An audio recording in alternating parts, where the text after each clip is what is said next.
کیا نظر پوری ہونے سے پہلے نیت تبدیل کر سکتے ہیں؟ اگر میں نے کسی چیز کے لیے منت مانی تھی کہ اگر وہ کام ہو جائے تو 10 دن کا اعتکاف کروں گا، ابھی وہ کام نہیں ہوا تھا کہ میں نے نیت تبدیل کر لی کہ اعتکاف کی جگہ روزے رکھوں گا، تو کیا یہ درست ہے یا نہیں؟ قیصر صاحب بنگلہ دیش سے۔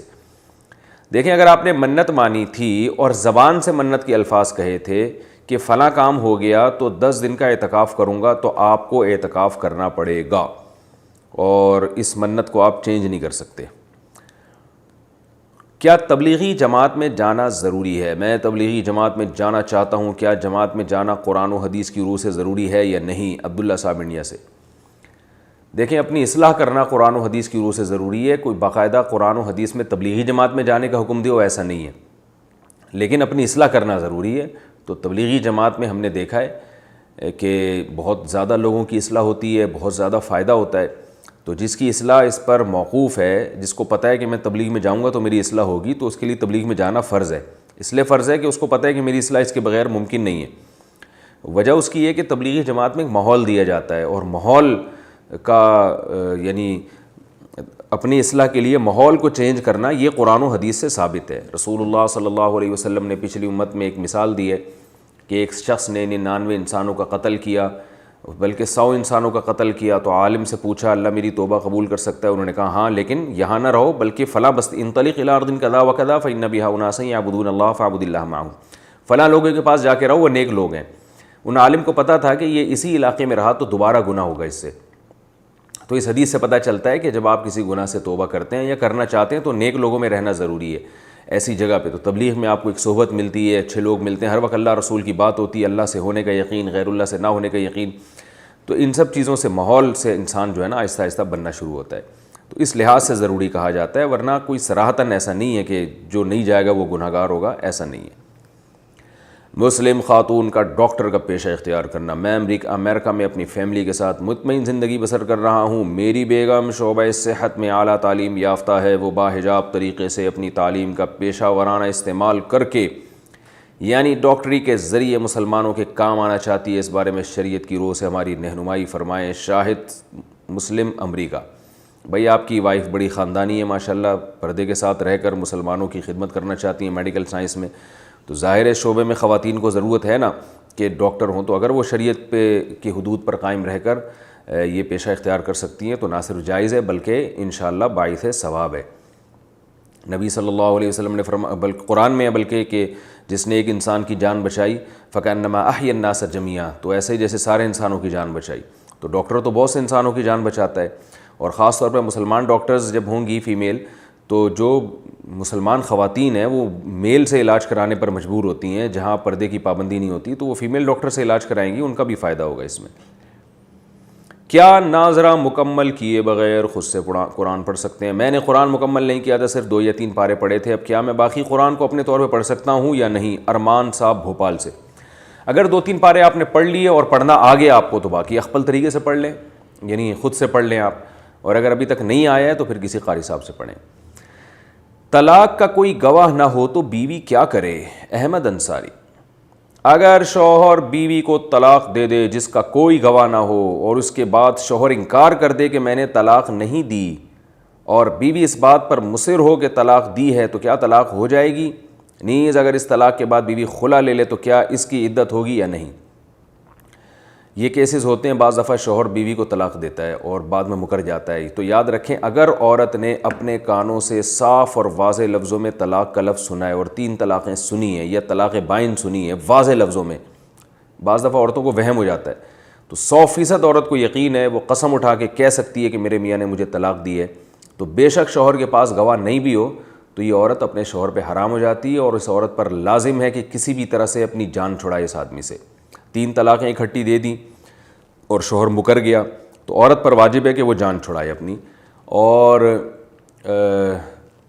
اگر وہ جان نہیں چھوڑتا، کیونکہ لوگ تو مرد کا ساتھ دیں گے کیونکہ عورت کے پاس گواہ نہیں ہے، ظاہر ہے گواہوں کے بغیر بات کیسے، عورت کا دعویٰ سنا نہیں جائے گا، لیکن اللہ کو معلوم ہے اور عورت کو معلوم ہے کہ اس نے طلاق دی ہے، تو پھر وہ عدالتی خلا کا سہارا بھی ایسے موقع پہ لے سکتی ہے۔ عدالتی خلا اگرچہ شرعاً آج کل جس طرح سے دیا جا رہا ہے کل عدم ہی ہوتا ہے اکثر وہ، لیکن یہاں عورت کو یہ اجازت دی جائے گی کہ وہ عدالت سے خلا لے کے کہیں اور شادی کر لے، کیونکہ عورت کو یقین ہے کہ شوہر نے طلاق دی ہے، تو کوئی بھی طریقہ وہ اختیار کر سکتی ہے جس سے اس کی شوہر سے جان چھوٹ جائے، اور ایسے شوہر پر بڑا عذاب ہوگا جو طلاقیں دے کے مکر جاتے ہیں۔ شادی شدہ کرسچن لڑکی سے شادی کرنا۔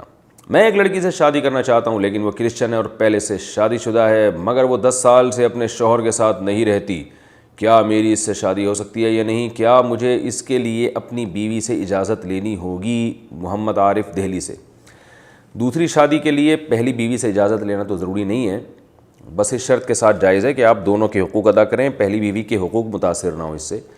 رہا مسئلہ کہ وہ کرسچن لڑکی پہلے کسی میرڈ ہے، کسی غیر مسلم کی بیوی ہے، تو یاد رکھیں جب تک وہ کسی کی بیوی ہے، چاہے وہ شوہر غیر مسلم ہی ہو، آپ اس لڑکی سے شادی نہیں کر سکتے، چاہے وہ 10 سال سے الگ ہو یا 20 سال سے الگ ہو، طلاق لینی پڑے گی اس کو، یا عدالت سے نکاح کو ختم کروانا پڑے گا، اس بیس پہ کہ لڑکی اسلام قبول کر لے۔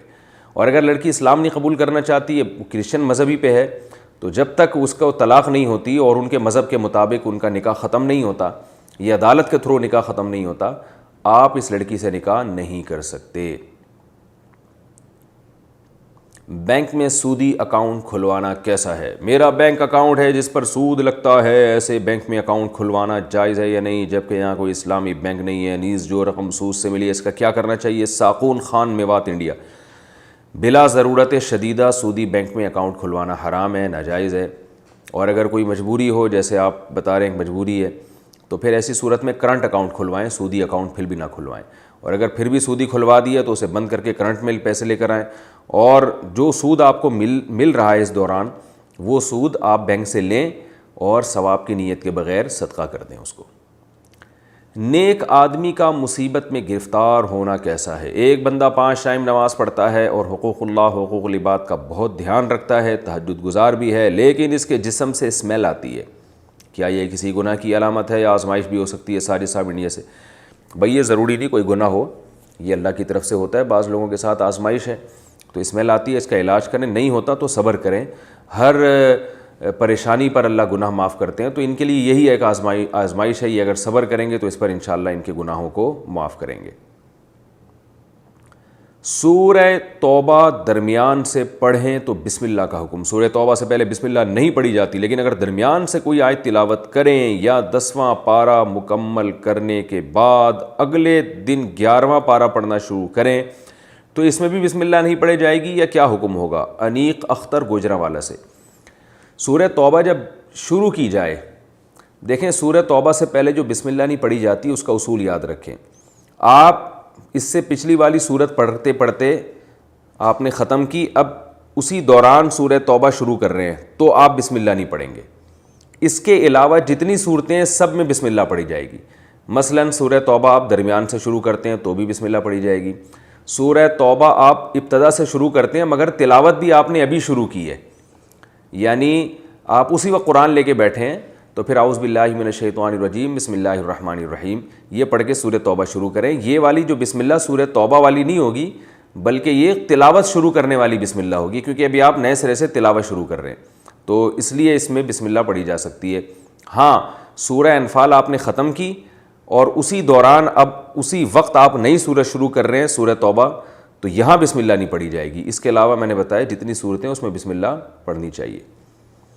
امام کے پیچھے سجدہ سہو کیسے کریں؟ اگر امام کے پیچھے دوسری رکعت میں اتحیات کے بعد درود شریف بھی پڑھ لیا جائے تو سجدہ سہو کیسے ہوگا؟ فیصل صاحب انڈیا سے۔ بھائی جان امام کے پیچھے اگر آپ سے غلطی ہو جائے تو حدیث میں آتا ہے امام الضامن، امام ضامن ہے، بس وہ آپ کی غلطی بھی جو ہے نا وہ یعنی وہ خود بخود ہو جائے گی، اس کی تلافی، آپ کو سجدہ سہو کرنے کی ضرورت نہیں ہے، کیونکہ امام غلطی کرے گا تو آپ نہیں بھی کریں گے تو امام کو سجدہ سہو کرنا پڑے گا اور آپ کو بھی کرنا پڑے گا، آپ سے غلطی ہوئی ہے تو بس وہ معاف ہے،